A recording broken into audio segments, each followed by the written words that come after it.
localizado a uno de los chiquitos desaparecidos. ¿Cómo lo encontraron? Fue un muy largo trámite, lo estamos buscando a esta criatura desde 1978, pero la primera información la tuvimos en 1980. Y desde entonces hasta ahora hemos estado acumulando pruebas, investigando, averiguando, hasta que al fin hemos reunido todo lo necesario para demostrar que esta niña es la que buscábamos.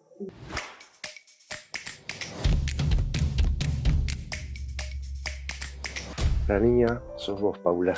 Sí, me gusta eso, cómo se nota, cómo marcan desde aquel comienzo. Sí, desaparecí junto a mis padres, nos secuestran en el 78 y desde aquel momento comenzó el trabajo de mi abuela, pero que se empieza a encontrar con otras mujeres que desde ese momento y desde antes ya les están faltando los nietos. O sea, el trabajo de abuelas comenzó 76, 77. Mi abuela se acerca cuando le pasa lo propio y es cuando se empiezan a conocer estas mujeres trabajando en esto. Bueno, como dijo Chicha, tuvieron alguna novedad de mí a partir del 80, pero es como que fue un trabajo que comenzó desde que nos secuestran a nosotros, tanto con mi caso, conmigo, mi abuela y mi familia, como otras abuelas. Añares de trabajo y en esos momentos tan difíciles, tan duros. Me gusta escucharla tan dulce. Es algo que tienen y tuvieron estas mujeres siempre, esta dulzura. Es un trabajo con amor, es un trabajo porque le dedican energía, tiempo y esmero el buscar a sus nietos, nietas, pero con mucho amor y con mucha entereza, porque si pensamos que es desde el dolor, en ningún momento fue nada descabellado ni loco, sino que siempre medido, calmo, paciencia, admirable. Y aparte en aquel momento, con este marco de violencia, de represión, que se les ocurriera a mujeres que tenían profesiones, porque docentes, mujeres con trabajo, empezar a ver de qué manera podían llevar adelante este trabajo, porque tuvieron que aprenderlo de cero, esto de buscar. Absolutamente, eran mujeres que tenían diferentes empleos, sean en escuelas, en hospitales por enfermería, por lo que fuese. No es que eran solo amas de casa o algo, sí decidieron dedicarle la vida a esto, que era buscar a sus hijos, hijas, nietos, nietas, y sí es algo que les tomó mucho tiempo y energía, porque pensemos que en aquel momento, digamos, hasta diciembre de 1983 en nuestro país hubo dictadura. Entonces el estado de sitio era constante y permanente, entonces las amenazas y la sombra cerca la tuvieron todo el tiempo, entonces constantemente estuvieron en zonas incómodas y poco tranquilas y muy difícil, y además con respuestas que a su vez eran o humillantes o con amenazas o diciendo que salgan, que terminen con eso porque les podía pasar lo mismo, y eso era constante, o que no, que llamen mañana y entonces era continuar llamando hasta que les dijesen basta, a donde fuese, ¿no es cierto? O sea, en hospitales, en cárceles, en lugares de la iglesia, donde fuese, que preguntasen, porque preguntaron en muchísimos lugares.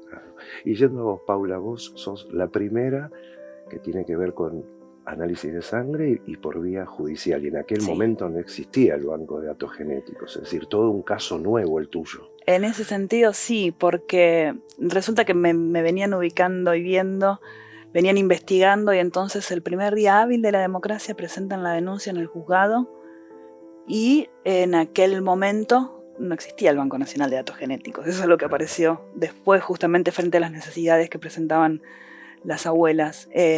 Porque justamente, ¿cómo probar que son abuelas cuando hasta ese momento se podía probar si eran madre o padre? Si no están los padres, ¿cómo probarlo? En ese primer momento, a modo tecnológico, lo que llegaron a probar era índice de abuelidad. Claro. En probabilidades, ¿cuáles eran las probabilidades de que yo fuese nieta de estas personas?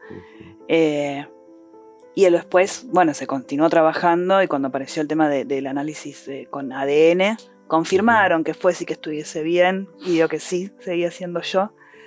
Pero eso es un trabajo constante, para mi abuela buscarme a mí con un equipo de personas, no era solamente ella, eran con abogadas, en mi caso en particular abogadas, si no eran abogados, las abuelas consensuaban y debatían sobre todo, entonces mi abuela trabajaba con lo mío y con un grupo de personas, como también se hablaban de otras, con algo institucional, era mucho el trabajo y la labor, y con esto de también, por ejemplo, contactar con gente del exterior, a ver cómo podían hacer con el tema de de la tecnología, de la sangre y ver qué.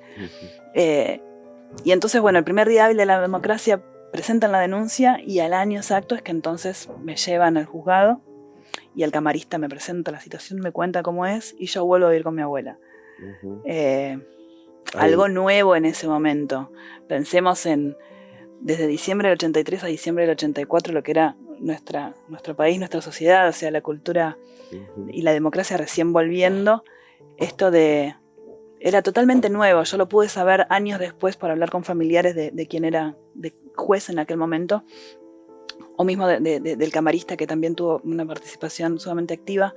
Era algo que era nuevo para ellos y en sus profesiones. Entonces era algo como que también podían llevar a la casa esto de pensar que puede ser mejor para esta criatura, qué significa esto o aquello. No era un trabajo que se hace de oficio estándar y ya. Era algo que estuviese yo de acuerdo, ¿no? Pensase lo mismo, ¿no? Sí sé que se involucraron y que lo tomaron con responsabilidad y es algo que yo a la fecha agradezco. Así como no estoy de acuerdo con todas las medidas que se tomaron, sí sé que lo hicieron creyendo que era lo mejor.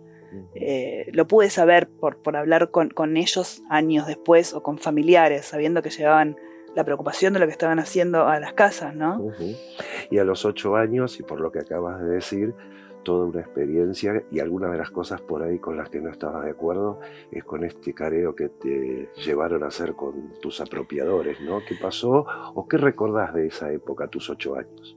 Resultó que entonces a mí no me estaban diciendo nada, si estaba un juicio o qué. Entonces me llevan un día al Palacio de Tribunales y es el camarista quien me presenta las cosas y a partir de ahí sí fue una sesión que habrá durado no sé cuánto tiempo, pero fue algo difícil. Tuve un momento de crisis, pero después me repuse bien y fui a vivir con mi abuela. Durante 2 años yo estuve con custodia policial permanente, pero yo desde que viví con mi abuela no me quise ir, no quise volver a verlos a ellos ni estar con ellos. En ningún momento pedí volver con ellos. Pero ellos sí pidieron al juzgado una visita. Esto de que si yo había estado viviendo con ellos tantos años, querían verme. Yo no quería, pero lo lograron. Y fue en el juzgado, fue una sola vez. No fue bueno, no estuvo bien. Pero yo no quería y llegué a preparar una pregunta para cada uno de ellos dos. Para ella, quien decía ser mi madre, le pregunté por qué me había mentido durante tantos años.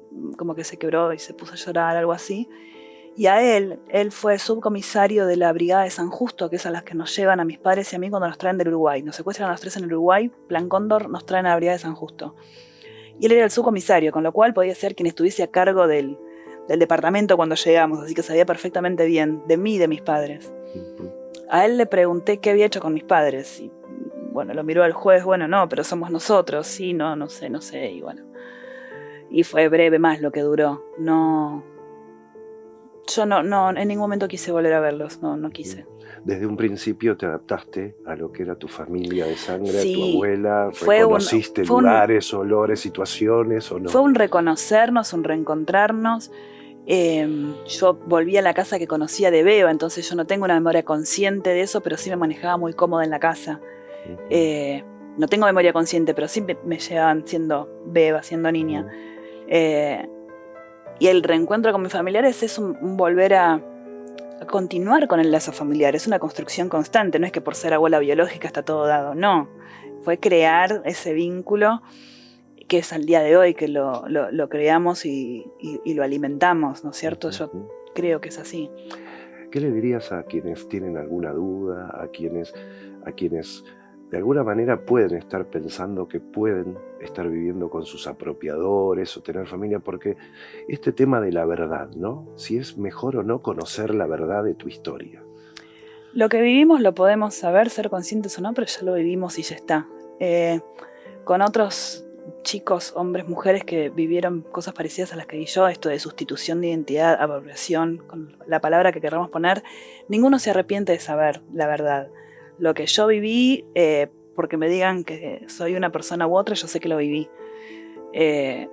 Nos sirve a nosotros individualmente, a nosotros sociedad, a nosotros familia. Nos sirve saber quiénes somos, cuáles son nuestros orígenes, hasta para entendernos mejor nosotros mismos. Incluso con Chicha Mariani, que es una persona a quien yo quiero y quise muchísimo, ella buscó hasta el último de sus días a su nieta Claranaí. Y esa es una de las personas que aún falta poder recobrar su identidad.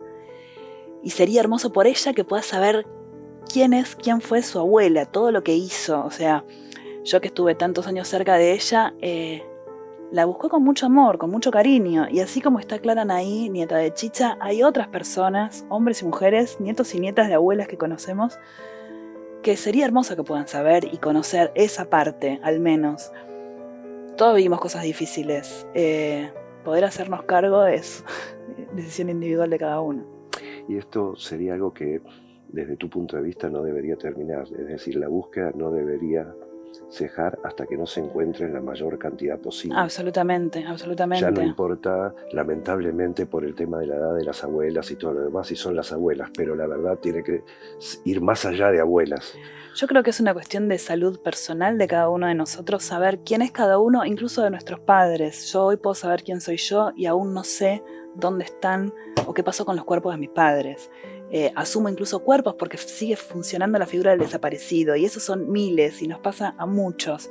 Eso creo que es una cuestión de bien y de salud social. Que cada uno pueda saber quién es, cuál es su origen y qué pasó con sus familiares. Me parece que eso es algo bueno para todos. Y a nivel institucional también, por lo que estás diciendo, ¿no? Porque hoy pareciera que no hay institucionalmente el casillero que diga padres desaparecidos, ¿no? El padre está muerto o el padre...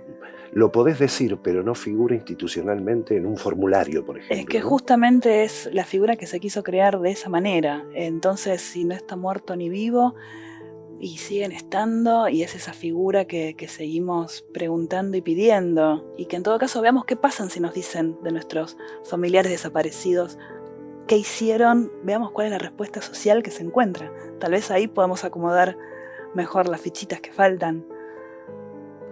Gracias. Por favor.